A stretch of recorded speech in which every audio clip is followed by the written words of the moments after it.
Hello, everybody. So, we're going to be having our flipped classroom lectures that you're going to be taking notes on for our literary boot camp.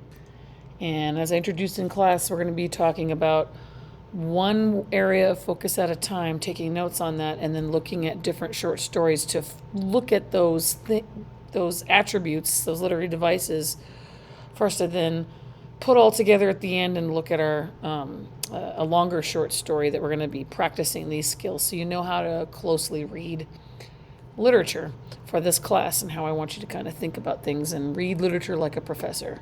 Okay, so let's get started. And by the way, these are going to be broken up into parts. This is going to be plot and structure broken up into, I think, 3 parts. I made it so that they're in smaller bites that you can get through the lecture little bits at a time, so it's not the whole thing at once. Okay, if this was in class, I'd have done it all in one day, but I'm going to break it up for you guys so you can get it done in little bites because I know it's hard to sit through a whole class at once. So here we go. So part 1 of looking through literature, through the plot and the structure of stories and the meaning we can find through it. All right. So I'm sure you guys have all seen this kind of a chart for stories where you plot out the plot chart of a story where it has the exposition, the rising action, the climax, falling action, resolution, yada yada, or the denouement, including flashbacks and flash forwards and layered storylines. I'm sure you've seen this before. Now, the typical analysis of these parts alone is not very profitable in trying to find deeper meaning of stories. It's nice to understand what an author is doing, but we're going to go to the next step here and look not just at what the author is doing, but looking at the why, the function of the plot, the relationships between the plot, and looking for the larger meaning with those relationships. So I don't really care so much that this is the exposition. No, no, no. Or this is the rising action. No, no, no. Or this is the climax. That's nice and all, but why did the author have this specific turning point happen at this moment? What meaning are they trying to argue through the turning point, or how the story ended? That's what we're going to be looking at. Okay, because when you look at literary analysis is all about trying to find meaning, I guess is what I'm trying to say. You need to always be looking at what does this mean. If you've ever seen Close Encounters of the Third Kind, that's what we're talking about. What does it mean? Okay. So skilled authors carefully sculpt their stories in a specific sequence in a significant order for a reason. And it's your job to discover the why of their choices, okay? And analyzing plot is not plot summary. It's not telling me, well, first this happened, then that happened. We all read the story. No, no, no. It's the why. So here's an example of a no-no. This is plot summary. The king died and then the queen died. Okay, those are facts. They're not arguable. That's story summary. It's a waste of time. What I want you to do is talk about the why, or the causal relationships between events. Like this.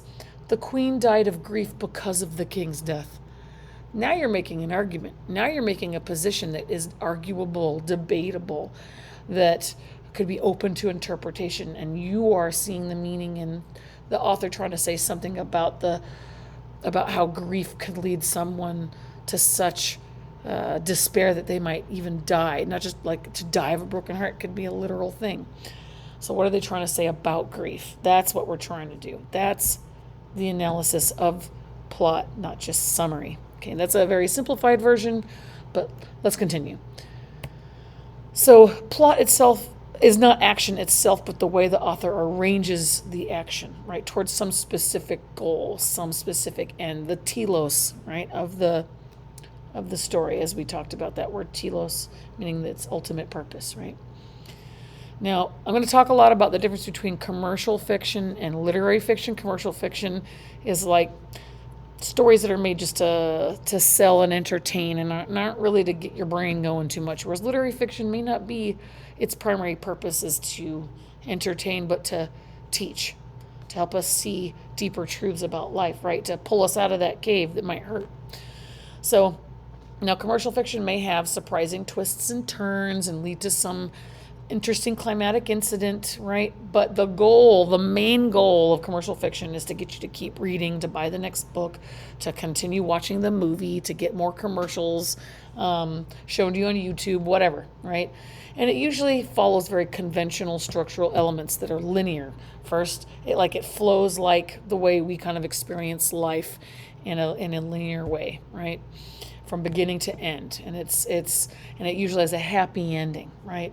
For example, the Twilight series, if you read those or watched those are commercial fiction that it's not really trying to get you to question the truth of your reality, but it's more to entertain and get you to buy the next book, right? It's just for fun. Harry Potter is a little more deep than that, but it is, again, any kind of story that has a series might have that as an agenda. Star Wars, right? Again, and they all follow this kind of traditional structure, okay? It tends to be. Not always. There's experimental commercial fiction, but usually when people take the ordinary and twist it, there's something going deeper on than there. So literary fiction is usually more experimental in its form and less predictable, okay?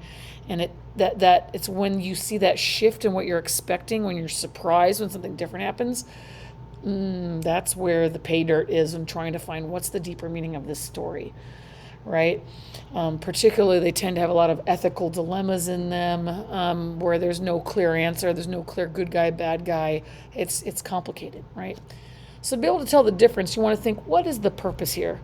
Is it to entertain primarily, or is it to challenge the audience? Okay. If there's experimental structure, it's probably to challenge us, to make us wake up, right? To pull the chains off us and to yank us up and to make us really think about stuff.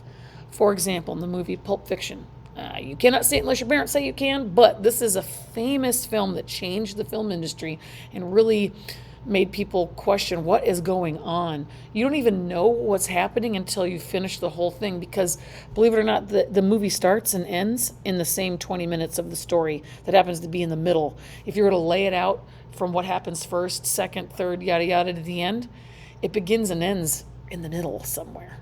There's even a character that's dead already if you watched the movie, how it is, that's not back to life. It's in a different part of the story, and he's back at the end. So, a lot of and it has multiple layers of stories that you don't even know are connected until you see the whole thing, and then you see how everybody's connected, and the whole thing kind of comes together. That experimental structure really made people question how to make movies, and he was trying to say something through that. Okay. The director, Quentin Tarantino. Memento is another story that is non-linear. In fact, it's backwards. And this is one of the only rated R movies by Christopher Nolan. So again, gonna ask your parents, and I don't want to spoil it for you, but brief synopsis is this. The actor, Guy Pearce here with all the tattoos on him, he's had a traumatic brain injury, and we know that from the beginning, and he cannot have any new memories. He got attacked, and so he has his memories of before he was attacked, but anything that happens after he was attacked, every day he wakes up, it's gone. And he has to learn every day that he wakes up that his wife was killed. And the reason he's tattooing himself is to remember. So he tattoos on himself the new clues that he found as to who killed his wife, so that when he wakes up, he doesn't start from scratch, because he knows he'll forget everything. And so to make us know what it feels like to be him, the movie goes backwards so that we don't remember what's going on, because it goes backwards because memory goes the other way, right? So that's pretty neat. It's a really neat trick. And it's a kind of movie you want to watch multiple times, because you're like, whoa, what happened? And that really gave Christopher Nolan his name making this movie. And then he went on and did Batman and stuff. Character relationships and philosophical questions can come about through non-conventional storylines. Like, here's another one. Again, ask your parents. It's called this one's called Eternal Sunshine of the Spotless Mind. And this is a science fiction, not too distant future story where there's you can go to a doctor and get your bad memories erased if you want to. And it makes you ask really deep questions like, who am I if I don't have all of my memories, right? Am I not made out of all of the painful things? What would happen to me if I erased every bad breakup? is in the, it's really a sad thing. And in it, the main character is already broken up with his girlfriend, and this actress is playing the girlfriend. And he wants to get back with her, and he feels bad about it. And he bought her a present, and he goes to the Barnes and Noble that she works at to go try to like get back together with her. And when he sees her, she says, "Can I help you?" She has no memory of him because she had him wiped, and this hurts him so badly. He goes to get her memories, the memories he has of her, erased from his mind. And so what happens is the story, most of the book, or the movie is inside his mind as we're going through his memories and they're being erased. This is a gif of her being erased. One of the most happy memories he's ever had in his life of falling in love with her is being taken away. And so we're kind of watching his, because memories are nonlinear too, right? They're all over the place. So we're kind of going all over their relationship and memories. And the only way you can kind of tell what time it is in the relationship is her hair color. So her hair, if it's pink or orange or bright colors, it's the good times. And as things start to go bad, they go into greens and blues and purples. And so it's really all over the place, but that's kind of the beauty. It's helping us kind of think about, how memories work and who we are. And it's a beautiful thing, but it's a very sad movie. Eraserhead. This one is really out there. It's in black and white, even though it doesn't have to be. It was after color was made. This was made in the 70s, but it feels like a nightmare. It feels like a dream, and things don't quite make sense. And when you ask the director of his work, what does this movie mean? He's like, I don't know. You tell me. He's thrown you to kind of like analyze the nightmares of his films for you to figure out what's it about. I mean, there are some clear things it's about.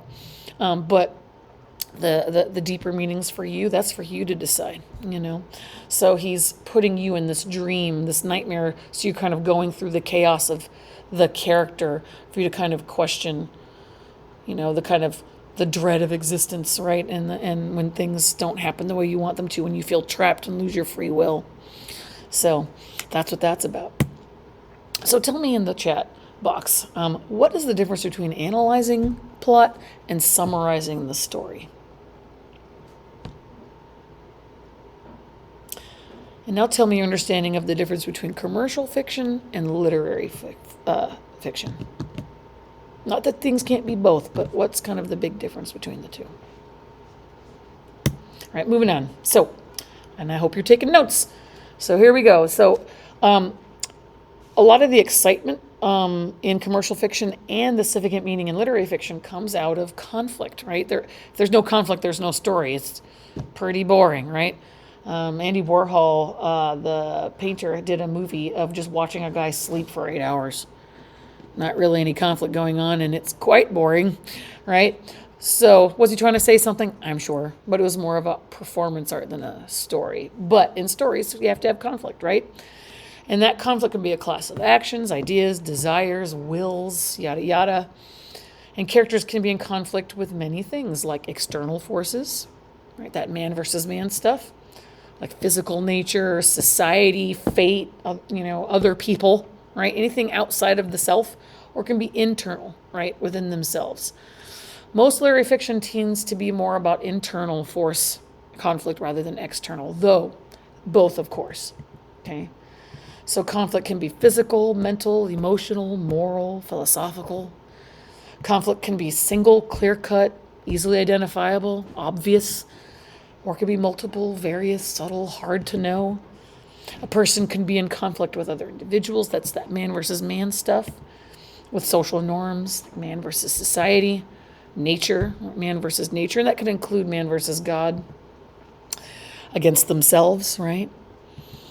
And it could be all at the same time. And the character may not even know they're in conflict, right? Like there's this book called A Scanner Darkly by Philip K. Dick, where a character thinks he's fighting a drug cartel and doing bad things. But no. He thinks he's working for the government, but no. The government is using him, and they are drugging him because he's supposed to be like an undercover agent, and he's taking drugs to, be part of the undercover. He's got to go undercover and act like he's, a drug addict. But they know the drug's going to rot his brain. It's an experimental drug, and it's going to ruin him. And so he's actually being a pawn. He doesn't even know he's in conflict with the government, but he's being used, and they destroy him. Yeah, so it's really sad and messed up, right? So there can be, even only we know, and that's called dramatic irony, and we'll get that later. But anyway, so, and the conflict happens with the main conflict that stories tend to be focused on with their meaning is the conflict the protagonist is going through, right? And the protagonist doesn't mean a good guy. They can be sympathetic, they can be unsympathetic, they can be a horrible piece of garbage, but as long as you are the central character in the conflict of the story, you're the protagonist, okay? And of course, there can be stories where there's more than one. There's a great book I like called 1Q84 by it's a Japanese author named Haruki Murakami. And you can read his stuff in English. He does speak English, and he has a translator translate it for him, but then he makes sure they're good. But in any case, in this story, half of the book follows a protagonist that's a man, and half of the book follows a woman, and they do connect in the end. But it follows both, and they're a protagonist of their side of the events. They're actually kind of in two different worlds, too. It's neat. Again, ask your parents. It is on the AP recommended reading, but it's not an approved book by the school. So I would ask if you're interested. Anyway, and an antagonist, you guys, though, is any force that's arranged against the protagonist. So it could be a person, it could be nature, it could be a non-human thing. It's anything getting in the way of the protagonist, right? Keeping them from getting what they want or moving forward. It can be persons, things, conventions of society. It can even be the protagonists themselves. They could be their character traits, right? Like in Greek in classic tragedies, tends to be that the protagonist is their own antagonist by their hubris, their arrogance, some personality trait causing their doom. So they're their own antagonist in a way. With commercial fiction, though, it tends to focus on man versus man, that kind of external stuff. There tends to be moral absolutes like bad guy versus good guy, hero villain stuff. Because it's clear, it's easy, it's comfortable, but it's not real life. Real life is not that clear. There aren't a lot of, sure, there are some clear bad guys, but most people are a mix of both, and we're complicated, and we have times that, we're messed up and times that we're angels, right? And literary fiction tends to reflect that, where there's unclear moral lines, complicated conflicts. We're not sure, like, the antagonist isn't really a bad person, right? Or the protagonist might be complicated and have some bad things about them. All right, so in the chat box, I want you to name for me an example of a movie or a book that you know of that you think illustrates some kind of internal conflict, and explain that conflict. What is that internal conflict for that character? All right, so that's it for part 1. We're going to move on to part 2, and I'll see you in the next one.